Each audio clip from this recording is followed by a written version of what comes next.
All right, let's go ahead and keep on going. This is example 3, and this one is a difference of cubes, and we have a subtraction, but something is different.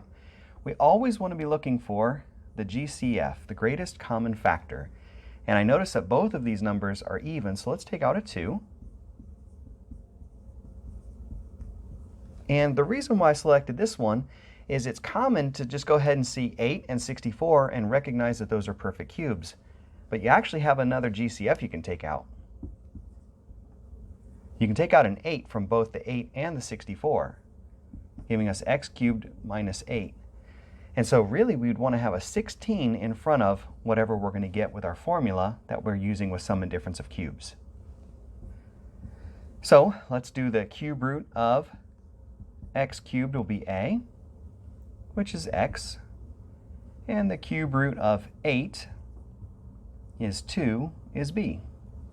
And remember, the signs are taken care of from, we don't have to worry about making that a negative 8 or anything like that. So a goes into here, x, b goes to here, 2, and it's going to be a minus because it's the same as what we had.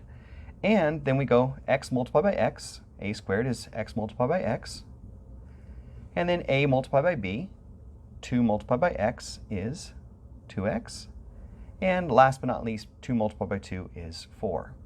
This one's plus and this is always positive. Same, opposite, always positive. And unlike example 2, you got to remember, I forgot to bring down my negative sign, and I think a common mistake there is making sure that you bring down your GCF and putting it out in front. And now, if we were to go ahead and distribute this, let's do this middle one first. That would give us x to the third power plus 2x squared plus 4x minus 2x squared minus 4x minus 8, x cubed minus 8, and don't forget we had a what in front still? A 16. So this gives us 16x to the third minus